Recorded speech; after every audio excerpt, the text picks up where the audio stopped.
Bonjour à toutes et à tous. Bienvenue dans cette première vidéo sur le CM de géographie rurale que je ferai, puisque vous le savez maintenant, hein, le CM sera divisé entre Monsieur Leroy et moi-même. Et pour ma part, je vais m'intéresser un peu à tout ce qui concerne les fonctions et les activités dans les espaces ruraux. Donc en trois CM. Le premier sur l'agriculture, qu'on fera juste après. Un autre sur les activités, les autres résidentielles, industrielles, touristiques notamment, et puis un troisième sur les enjeux autour de la préservation des espaces ruraux. Hem, donc je pense que vous avez déjà vu certaines choses avec Monsieur Leroy, mais je vais quand même repartir, d'une définition des espaces ruraux et donc ça me permet d'introduire, je ne sais pas, à quel point, face à si on vous demande une définition géographique, si vous savez où chercher, mais voici, 3 petits conseils. Le premier, si vous aimez le papier, c'est le dictionnaire de la géographie, sous la direction de Pierre Georges et Fernand Verger. C'est un classique, il est régulièrement mis à jour et il permet d'avoir, on va dire un vocabulaire géographique expliqué et en ligne, 2 sites très pratiques, pour, chercher des définitions, hein. Géoconfluence ou Hypergéo. Dans le premier vous avez un glossaire, Hypergéo, c'est une encyclopédie électronique, spécialisée en géographie et dans les 2 cas, vous avez du vocabulaire qui est défini, et ça peut vous être utile. Donc voilà, j'y ai pensé, à vous indiquer ces références si vous cherchez une définition. Donc qu'est-ce que les espaces ruraux? Donc j'ai un peu mixé des définitions qui viennent, de ces sources. C'est un espace enfin ce sont des espaces qui sont anthropisés, mais peu artificialisés. Donc on va revenir un instant sur ces 2 mots. Anthropisés, c'est-à-dire soumis à l'influence des sociétés humaines.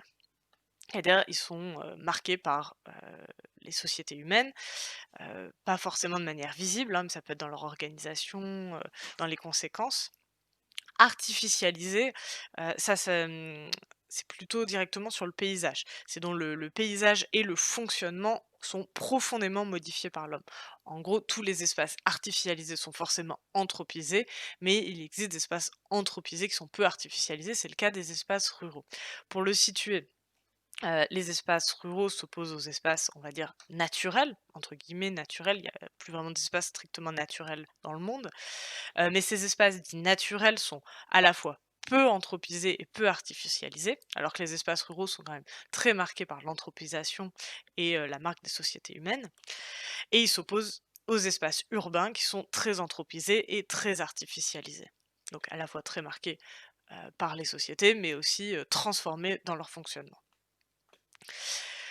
D'une certaine manière, on peut dire que l'artificialisation, c'est l'aboutissement de l'anthropisation. Donc voilà, des espaces anthropisés mais peu artificialisés.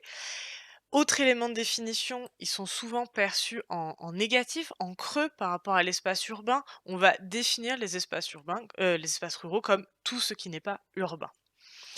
Or, la définition de l'urbain est variable entre les pays, hein, là ça nous intéresse peu, mais je trouve ça quand même intéressant de le dire. Par exemple, en France, la limite entre le rural et l'urbain, c'est une commune de plus de 2 000 habitants.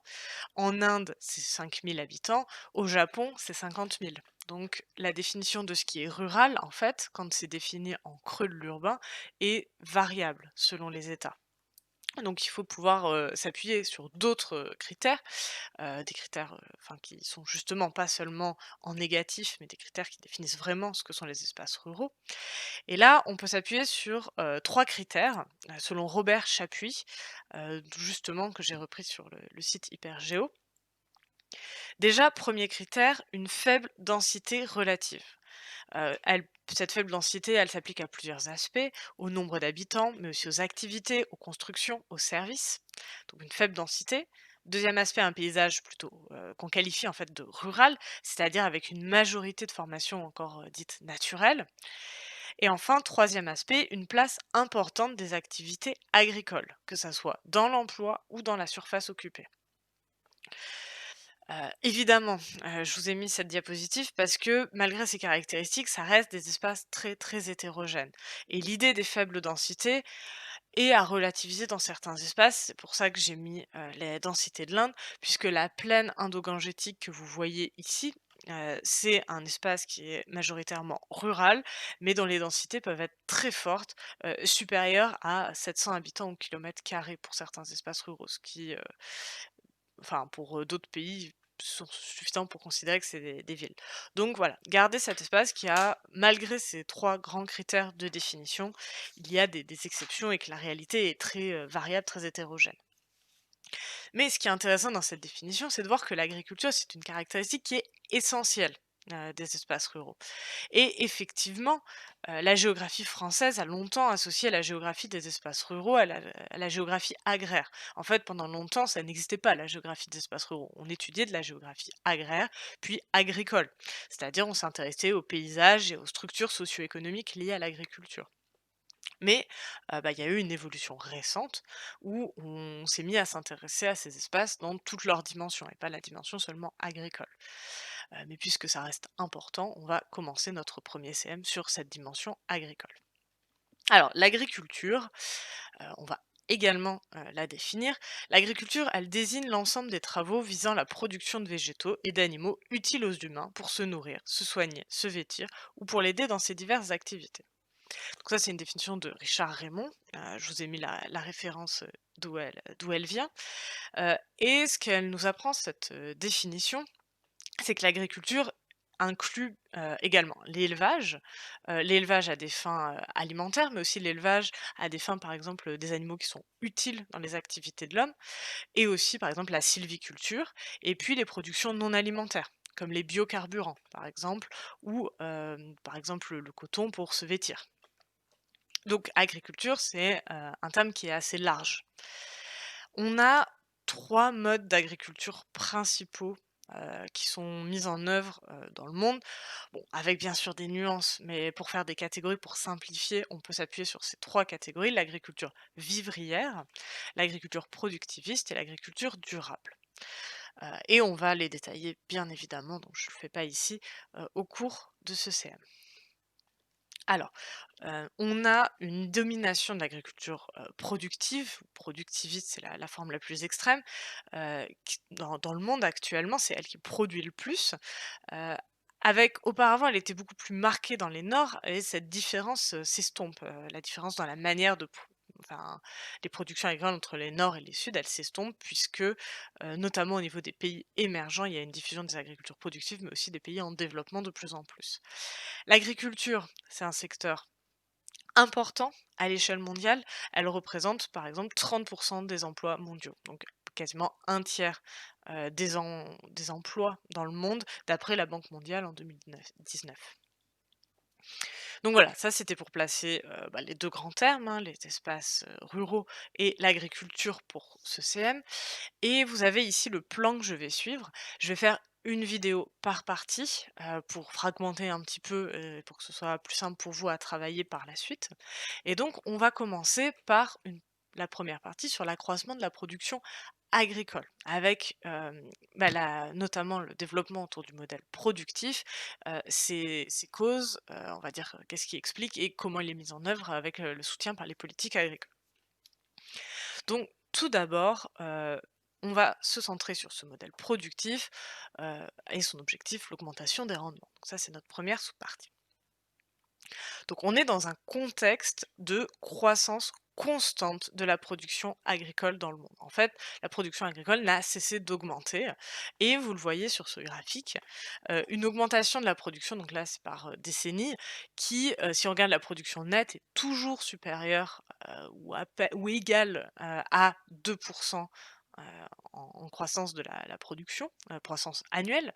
Et même si on rapporte par habitant, vous voyez que ça reste, important et toujours supérieur à 0,5. Donc à aucun moment, à l'échelle mondiale, il n'y a eu un ralentissement, enfin je veux dire il y a toujours eu croissance de la production agricole. Il n'y a jamais eu un moment où on a produit moins, que, les années précédentes. Sauf que, si on regarde à l'échelle globale, il y a croissance, mais il existe des inégalités entre les régions, qu'on voit ici. Et on voit que c'est notamment, en Asie, qu'il y a une augmentation la plus forte, de la production et que c'est moins marqué pour d'autres, régions du monde. L'agriculture, donc oui voilà, cette croissance, elle s'explique par, la diffusion du modèle agricole productif à davantage de régions du monde et donc ce qu'on appelle Le modèle agricole productif. L'agriculture productive, on l'appelle des fois aussi l'agriculture commerciale ou l'agriculture intensive. On parle même d'agriculture productiviste lorsque, elle essaie de se tourner vers les plus hauts degrés de productivité, les plus hauts rendements, les plus élevés. Et donc l'objectif de cette agriculture productive, c'est, d'augmenter le plus possible les rendements. Les rendements, c'est la production par hectare. Donc, plus on produit sur un hectare, plus on a des rendements élevés, plus on a une productivité élevée. Cet objectif, il s'inscrit, non pas seulement dans la volonté de produire plus pour nourrir la population locale, hein, il s'inscrit dans la volonté de pouvoir exporter. L'objectif pour les États, c'est d'équilibrer la balance commerciale, voire de créer des bénéfices. Donc on est dans une agriculture qui a une visée commerciale, d'où le fait qu'on parle des fois d'agriculture commerciale pour qualifier ce type d'agriculture. Pour, répondre à ces objectifs d'augmentation des rendements, plusieurs moyens sont mis en place et donc là, on a une liste qui est assez longue parce qu'il y a plusieurs choses qui peuvent être, mobilisées. Déjà, je vous ai mis quelques photos pour illustrer. Déjà, il y a l'enjeu de la mécanisation, que vous voyez ici, avec ces machines agricoles. On va utiliser, de plus en plus des machines agricoles, plus ou moins sophistiquées selon, les pays dans le monde, mais de toute manière, elles augmentent fortement la productivité en limitant les coûts, en main-d'œuvre, puisque ça demande beaucoup moins de gens, pour, conduire cette machine que pour, avoir l'équivalent de ramassage à la main, bien évidemment, même si ça a un coût d'entrée. Ça permet à moyen terme de limiter les coûts en main-d'œuvre. Ça concerne une minorité, des agriculteurs dans le monde de posséder ces machines agricoles, mais elles sont, une caractéristique importante de l'agriculture productive. Un autre aspect qu'on peut deviner sur ces photographies, c'est l'extension des surfaces. Si on veut produire plus, on va cultiver sur des espaces plus grands. Ça paraît logique, hein, et effectivement, c'est mis en œuvre. En plus, si vos champs sont grands, c'est plus, facile d'utiliser les machines agricoles, puisque vous pouvez, c'est plus simple que sur un espace réduit où il faut à chaque fois quitter le champ et repartir, ça permet de rentabiliser le temps. La taille moyenne des exploitations là où elles sont productives peuvent être extrêmement élevées. C'est le cas par exemple, en Argentine où en moyenne une exploitation fait 570 hectares. Donc c'est, immense, en fait, tout simplement. En France, on considère que les exploitations sont très grandes, donc elles sont dans la catégorie statistique de très grandes, au-delà de 200 hectares. Alors qu'en Argentine, la moyenne est à 570 hectares. Donc ça, c'est un deuxième aspect.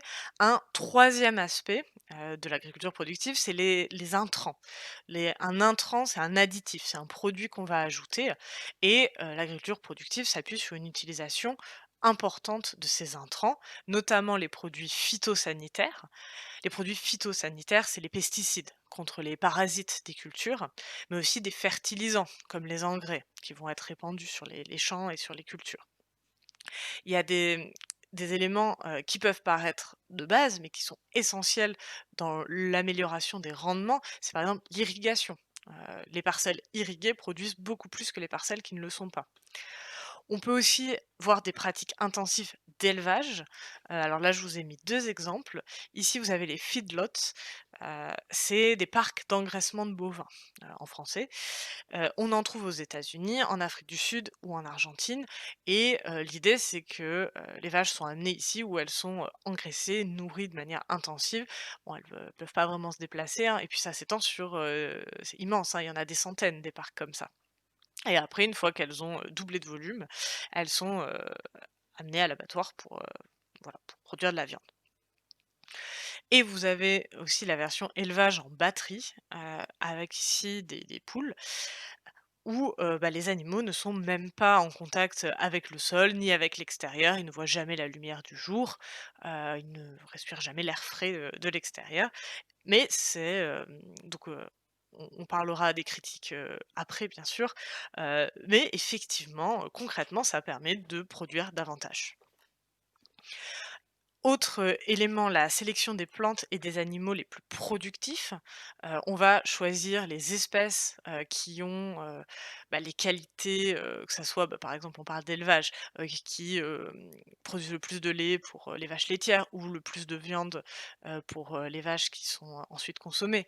Les poules qui produisent, le davantage d'œufs ou, pour, n'importe quelle, culture, celles qui produisent le plus ou qui sont, on va dire les où le marketing est le plus simple à faire et on va sélectionner ces plantes ou ces animaux les plus productifs.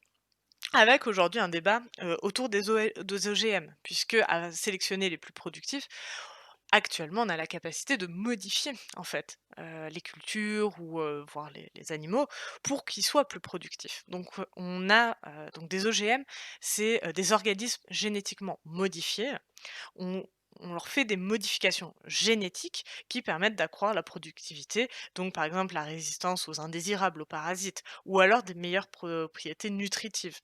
Et dans le monde, vous avez ici une carte avec la superficie des cultures OGM par million d'hectares, donc un pourcentage. À l'échelle du monde, c'est 10% des terres cultivées qui sont cultivées en surface OGM. Alors les OGM concernent aussi les animaux, je vous ai juste mis une photographie parce que j'ai trouvé ça fascinant. On peut faire des souris, fluorescentes. Alors c'est pas pour l'alimentation, mais voilà, c'était juste pour vous montrer, qu'on a des capacités techniques sur ce sujet-là qui sont importantes et effectivement, même si c'est réglementé, notamment en Europe, une partie de la population actuelle se nourrit, grâce à des OGM. Donc ça s'est diffusé et ça pose des questions, on reviendra dessus.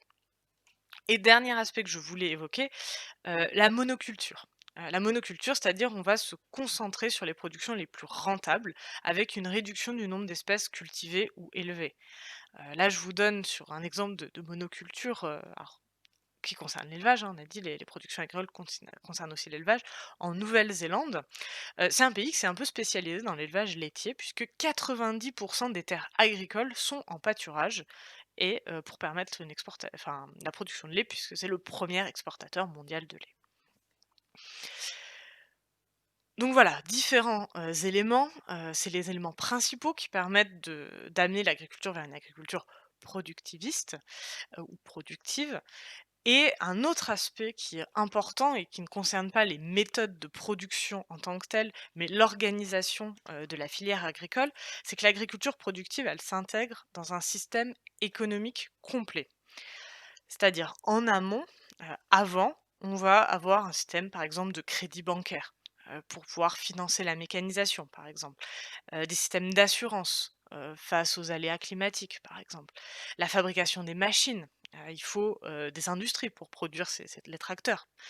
Et puis donc ça, c'est tout ce qu'il y a avant la production en tant que telle et puis il y a en aval, donc après, tout ce qui va être la transformation des produits. Vous cultivez, des tomates, il va falloir, vous pouvez vendre une partie, de votre production sous forme de concentré de tomates, de boîtes de conserve. Donc des usines de transformation et ensuite un système de commercialisation qui repose par exemple sur la grande distribution. Donc pour, cette agriculture en fait c'est un élément mais dans une chaîne qui est plus large, on va parler d'un système agricole intégré et à ce moment-là, les firmes transnationales, les entreprises internationales jouent un rôle très important et on parle, parfois d'agro-business en anglais ou d'industrie agroalimentaire en français pour, qualifier l'ensemble de ce système agricole intégré. Voilà pour les caractéristiques. On va se poser un peu la question de où, se localise cette, agriculture productive. Vous avez ici une carte qui montre la diversité des systèmes agricoles, donc qui est assez intéressante pour nous. Heu, Nous, les systèmes, l'agriculture productive, c'est celle qui correspond donc à l'agriculture commerciale et donc sur ces couleurs-là, vous avez en fait l'implantation des zones où on a une agriculture, heu, on va dire à vocation productive et commerciale. Et on voit que ce type d'agriculture est surtout localisé, dans les pays développés et les pays émergents. On voit par exemple, un petit peu en Amérique du Nord, beaucoup en Europe, et puis on en voit dans les pays émergents. Par exemple, ici vous en avez au Brésil, il y en a également, en Argentine, en Afrique du Sud. Mais on en trouve également dans les pays des Suds qui sont en développement où en fait, se sont développées des agricultures exportatrices de produits tropicaux, dans un système d'agriculture de plantation parfois hérité de l'époque coloniale. C'est par exemple le cas, de l'exploitation des bananes en Équateur ou des palmiers à huile en Malaisie. Donc on retrouve en fait ce type d'agriculture à tous les niveaux en fait de développement, même si elle est dominante, notamment dans les pays les plus développés. Pour, conclure un peu cette présentation, de l'agriculture productiviste, je voulais, détailler un petit peu le Brésil, heu, qui est surnommé, ferme du monde des fois. Vous avez ici, Hervé Terry qui est un spécialiste du Brésil, qui a écrit plusieurs articles sur l'agriculture au Brésil et c'est, notamment dans ces articles que j'ai pris, les chiffres qui nous intéressent. Et si ça vous intéresse, c'est une très bonne source pour étudier le Brésil. Donc on a le Brésil qui justement s'est, progressivement en fait tourné vers l'agriculture productiviste avec comme vocation celle d'exporter. On voit, sur ce graphique les principales productions du secteur agricole brésilien, donc le graphique date de 2013-2014, où on voit que en termes de production, le Brésil est le premier producteur, de jus d'orange, de café et de sucre et si on regarde au niveau des exportations, cette colonne-là, on voit qu'il est également classé premier pour le bioéthanol et le soja et que les classements restent, très importants pour d'autres produits. Ce qui est intéressant, c'est qu'on voit que non seulement c'est un producteur important, mais c'est surtout un exportateur important et c'est bien, une des caractéristiques, on va dire des économies agricoles productives. Sachant que les perspectives de croissance sont importantes en plus, sur ce graphique. En 2009, les exportations agroalimentaires du Brésil, elles représentent un tiers du PIB, donc un tiers de la richesse produite pour le Brésil. Donc c'est une ressource extrêmement importante. Et un des atouts de ce pays, c'est sa superficie importante qui permet des cultures sur de grandes surfaces. Cette extension de la superficie qui se fait d'ailleurs au détriment de la forêt amazonienne, puisqu'on a, une extension de l'agriculture qui conduit à des défrichements massifs. Hop, j'ai pas mis dans le bon ordre. Vous avez ici, une photographie justement où on voit la trace de ces défrichements, au contour géométrique. Ces défrichements se font, au détriment de la forêt amazonienne. Parfois aussi cela entraîne des incendies, c'était le cas il y a 2 ans je pense maintenant, où on a beaucoup parlé des incendies causés par la déforestation. Surtout qu'on est dans un contexte, politique au Brésil où, l'extension des espaces agricoles, heu, est encouragée par le président actuel, Jair Bolsonaro, dans l'objectif de renforcer l'économie du pays. Hem, voilà, je reviens ici. On voit sur ce graphique, l'évolution du commerce extérieur du Brésil en agroalimentaire. Donc on voit très nettement qu'au début des années 2000, il y a eu une augmentation forte, des exportations et du solde commercial, donc c'est-à-dire, du bénéfice qu'en tire le Brésil. Avec entre 2001 et 2005, vous voyez, c'est le moment où la courbe est extrêmement forte, on a une augmentation de 16 par an. Donc une croissance régulière des exportations. Ce qui permet, au Brésil d'avoir une ressource économique, très importante, appuyée sur son modèle agricole. Son l'agrobusiness, la l'industrie agroalimentaire du Brésil, elle s'appuie sur de puissants groupes industriels. Alors, ils peuvent être brésiliens, c'est le cas de Brazil Foods ici. Ils peuvent aussi être d'origine étrangère, hein, comme Monsanto ou Danone.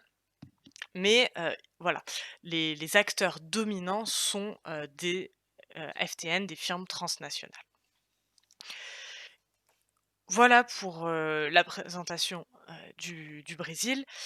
On a vu donc le modèle productiviste, ses caractéristiques, un petit peu sa diffusion et on va un peu essayer d'expliquer pourquoi c'est ce modèle qui est dominant. C'est parce qu'il est actuellement nécessaire pour satisfaire une consommation croissante et de plus en plus diversifiée. Donc c'est le titre de la 2e sous-partie. Donc qu'est-ce qu'on entend par une consommation croissante? C'est bien pour ça, il faut regarder un petit peu la population mondiale et ses estimations.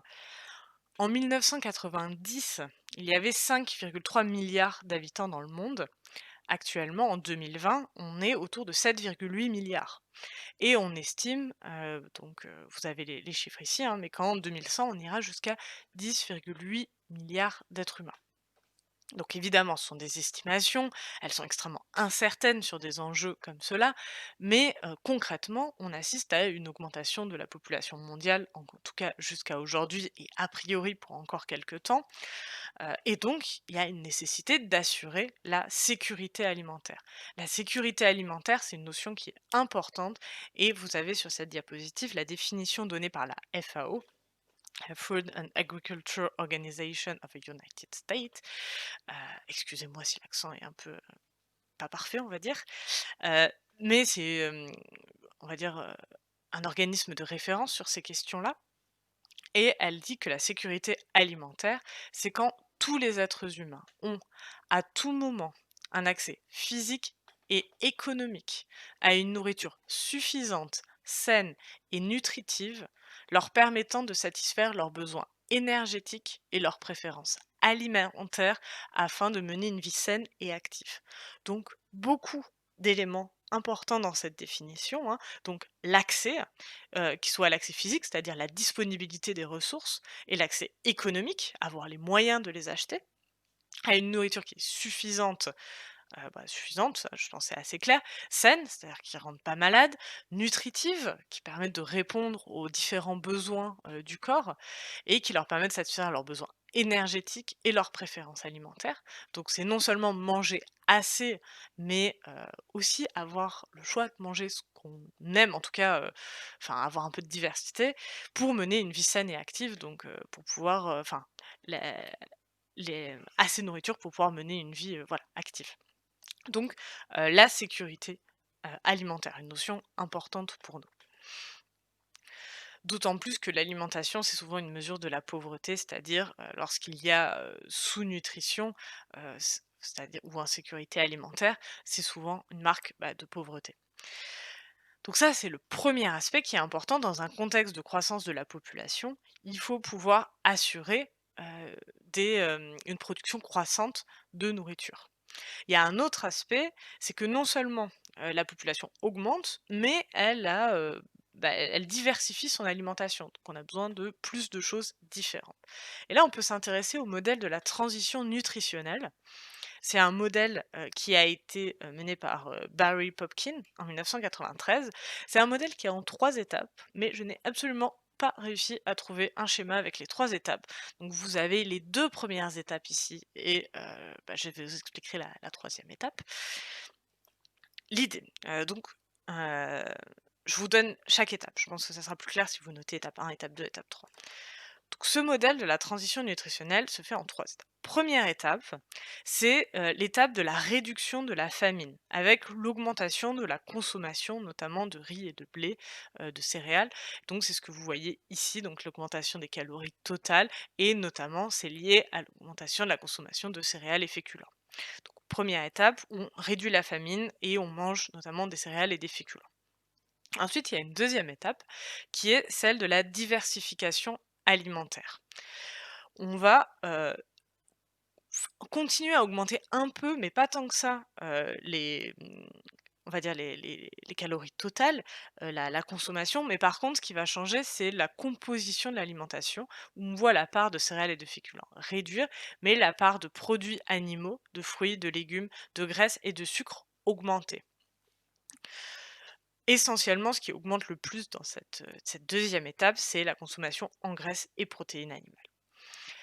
On a, les gens veulent manger diversifié, ils veulent manger, oui, des céréales, mais aussi, de la viande, des produits laitiers, des légumes, des fruits, des aliments sucrés. On a une diversification. Et la 3e étape qui n'apparaît pas ici, parce qu'elle arrive plus tard en France, parce que là, c'est le modèle de la France, c'est une réduction de la phase précédente, de la phase où il y a eu une augmentation des graisses, des sucres, des produits, d'origine animale.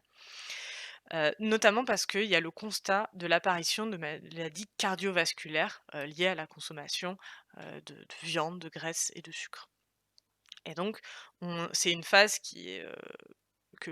certains pays ont atteint, hein, c'est le cas par exemple de la France, des pays européens, où après une augmentation de la consommation de produits animaux et de sucre, il y a une réduction, pour des questions de santé. Voilà les 3 étapes. Cette transition nutritionnelle est donc les phases sont à différentes étapes selon les pays. Heu, les pays qu'on appelle les pays développés sont plutôt sur la phase 3. Les pays émergents très peuplés sont plutôt dans la deuxième phase, hein. Par exemple, c'est le cas de la Chine, avec une diversification alimentaire et une demande croissante, sur le sucre, la viande, les produits laitiers. Et cette, diversification alimentaire, elle conduit donc à une augmentation de l'élevage. Heu, or, augmenter, les besoins d'élevage, c'est aussi augmenter les cultures fourragères, donc de manière générale, c'est aussi augmenter les surfaces cultivées, pas juste celles qui sont en pâture pour les animaux, mais aussi les surfaces cultivées pour nourrir ces animaux, et ça conduit à vraiment à une plus forte pression sur les ressources, que ça soit les ressources en eau, que ça soit, les problèmes de pollution, voilà. Donc cette diversification conduit à une augmentation de l'élevage qui, pèse lourd en fait sur l'environnement. Pour donner un peu des chiffres sur la consommation de viande, en France, la consommation de viande par an et par personne, en moyenne, c'est 87 kilos. Et un pays comme la Chine, qui est dans sa deuxième phase de la transition nutritionnelle, est actuellement à 53 kilos de viande par personne et par an. Donc quand vous voyez la population chinoise, hein, 1,3 milliard d'habitants, vous multipliez, ça demande effectivement d'énormes ressources en élevage. Il y a des exceptions qui sont intéressantes, par exemple l'Inde. Je disais les pays, émergents, peuplés sont dans la deuxième phase, c'est le cas de l'Inde, mais ça a peu d'impact sur l'élevage parce que la consommation de viande n'est qu'à 5 kilos par an. Donc il y a une question de revenus certes, mais il y a aussi une question de croyance, heu, puisque, l'hindouisme, n'encourage pas la consommation de viande, ce qui fait d'ailleurs pour l'anecdote qu'une partie, des McDonald's en Inde sont végétariens. Il y a beaucoup plus de personnes qui ne consomment pas de viande en Inde. Voilà, je ferme la parenthèse sur la consommation de viande. Hem, mais ce qui est intéressant, c'est de voir, voilà, cette transition nutritionnelle qui amène une diversification des produits, ce qui a une forte conséquence sur la production agricole. Donc là, c'est les éléments qui correspondent à l'élévation du niveau de vie. Cette élévation du niveau de vie, elle amène aussi à, des possibilités d'avoir des préférences, personnelles, des préférences alimentaires. Et par exemple, ces préférences alimentaires, on voit, actuellement que dans les pays développés, il y a eu un grand succès de la consommation d'avocats. Heu, l'avocat n'est pas produit dans les pays développés et ça a conduit au développement de cette culture dans les pays en développement, notamment au Mexique, avec une intensification de la production, donc des méthodes productives et l'intervention de firmes transnationales. Donc on voit que les préférences alimentaires dans certaines régions du monde ont des conséquences sur le système agricole dans d'autres régions du monde. Et donc face à ces besoins et ces besoins croissants, les États essaient de favoriser la productivité et c'est ce qui nous amène à une 3e sous-partie de cette partie, la question des politiques agricoles qui sont en quête de compétitivité, qui sont là pour augmenter les rendements, et c'est intéressant de voir le rôle de l'État dans ces modifications, des systèmes agricoles. Donc la diffusion des agricultures productives, elle est souvent encouragée et encadrée par les États. Ça permet d'encourager l'adoption, donc l'intervention des États permet d'encourager l'adoption de techniques productivistes, heu et en même temps de protéger de certains effets de la mondialisation, par exemple d'une variation brusque des prix. Et cette intervention des États renforce les inégalités agricoles entre les États qui peuvent, protéger on va dire leur système agricole et ceux qui ne le peuvent pas. Donc pour étudier, ça, on va s'intéresser à 3 exemples, un dans les pays, développés, un dans les pays émergents, un dans les pays en développement. Hem Et le point commun, de ces politiques étatiques, c'est qu'elles reposent sur des subventions, c'est-à-dire sur, des investissements, financiers, de la part des États et de l'argent qui est versé, aux agriculteurs ou en tout cas aux acteurs de l'agriculture pour permettre, une modification des méthodes. Ces subventions, donc là on va partir des pays, développées. Elles sont très fortes, par exemple, aux États-Unis, mais aussi en Union européenne avec la PAC et c'est l'exemple qu'on va étudier. La PAC, c'est la politique agricole commune menée par l'Union européenne. Donc là, en fait, c'est pas un État, c'est un groupe d'États et la PAC, ça date, d'après la Deuxième Guerre mondiale puisqu'on est en Europe dans un contexte de croissance économique, on est sur la période des Trente Glorieuses, mais aussi un contexte de croissance démographique, on est sur la période du baby boom, et donc on est dans un contexte de demande alimentaire croissante. Et c'est dans ce contexte qu'a été mise en œuvre la PAC, la politique agricole commune de l'Union européenne.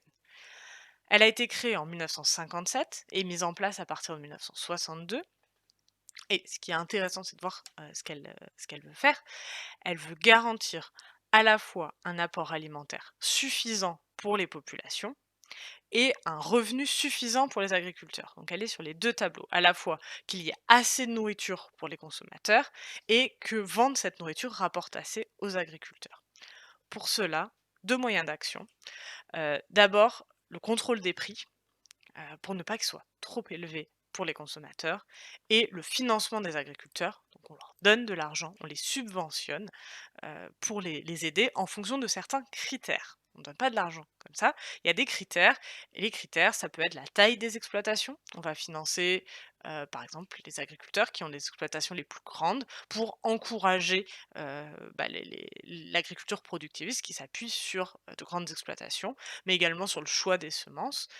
Par exemple, la PAC a beaucoup subventionné le maïs, ce qui fait qu'on a beaucoup de maïs en France. Y compris dans des régions, où, c'est pas très adapté. Le maïs demande beaucoup d'eau. Vous avez des fois du maïs qui est arrosé, en continu dans des régions où il ne pleut pas du tout assez pour qu'il puisse, croître de manière, naturelle et c'est grâce aux subventions, à l'argent donné par la PAC que les agriculteurs y trouvent un intérêt. Au fur et à mesure, il y a eu, des ajouts d'objectifs, hein, avec différentes réformes. Par exemple, pour mieux respecter l'environnement, pour, produire, une alimentation saine, par exemple pour encourager, l'agriculture biologique ou alors pour contribuer au développement rural et cette PAC, mine de rien, c'est le budget le plus important de l'Union européenne. Elle représente 58 milliards d'euros par an pour l'ensemble des pays, membres et elle encourage les agricultures productives. Pour d'autres pays, c'est critiqué comme de la concurrence déloyale puisque l'argent qui est versé, aux agriculteurs, facilite leur métier et ainsi, hem, enfin les rend plus, compétitifs face aux agricultures d'autres pays qui ne sont pas soutenus. Donc voilà pour l'exemple, de la PAC qui me paraissait intéressant pour l'Union européenne. On va voir, maintenant, heu ah mince, j'ai une diapositive qui a disparu. Et ben, je voulais vous parler de la révolution verte en Inde, qui est un pays, émergent et qui a été, mise en place dans les années 1965-1966. Alors là, je vais aller plus rapidement, mais pour ceux qui sont, intéressés, c'est un grand classique, dans l'agriculture productive parce que ça montre vraiment la transformation du système agricole, d'un système agricole tourné vers l'agriculture vivrière, donc pour nourrir les gens, à, un système agricole qui a été capable de nourrir un pays en très forte croissance démographique et même d'exporter. Ça s'est fait grâce à la diffusion d'innovations agricoles, avec une des variétés de céréales à haut rendement, le développement de l'irrigation, l'utilisation d'engrais chimiques et de produits phytosanitaires pour augmenter la productivité. Il y a eu un grand succès au début et ça a été géré par le ministère de l'Alimentation et de l'Agriculture. Et si vous voulez en savoir plus, vous pouvez aller lire des publications de Frédéric Landy. Landy, ça s'écrit Landy. C'est un spécialiste de l'Inde, donc si l'Inde vous intéresse, vous pouvez lire ce qu'il a écrit. Et il a plusieurs publications et conférences sur ce sujet, dont certaines qu'on peut retrouver en ligne. Donc voilà. Si la révolution verte vous intéresse, plein de choses à voir. Et on va étudier un exemple de pays en développement, celui de la Zambie, qui donc a mis en place une politique agricole dans le cadre des objectifs du NEPAD. Donc vous avez l'explication ici, c'est le nouveau partenariat pour le développement de l'Afrique. Il a été créé, ce cadre du NEPAD, par l'Union africaine, donc qui est une union qui rassemble plusieurs États d'Afrique, avec un objectif de développement socio-économique du continent. Et il a été adopté par les chefs d'État en juillet 2001. il a plusieurs objectifs: éradiquer la pauvreté, promouvoir la croissance et le développement durable, intégrer pleinement l'Afrique dans l'économie mondiale.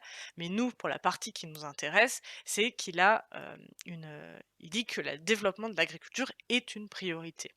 Et effectivement, le gouvernement en Zambie, en a fait une priorité nationale, parce que ça a plusieurs, intérêts. Ça peut réduire la pauvreté, ça peut créer de l'emploi et le budget destiné à l'agriculture a augmenté en passant de 6 en 2011 à 9,3 en 2015, donc une augmentation de 30 en, 4 ans. Donc on voit que ça a été effectivement, une politique agricole active. Et donc, comment ça se traduit? Ça se traduit par une politique volontariste de l'État, pour attirer les investisseurs étrangers, avec la mise en place de farm blocks. Donc ici, vous avez, 2 exemples de farm blocks. Alors là, c'est une diapositive qui présente le projet de développement. Ici, c'est un extrait d'article.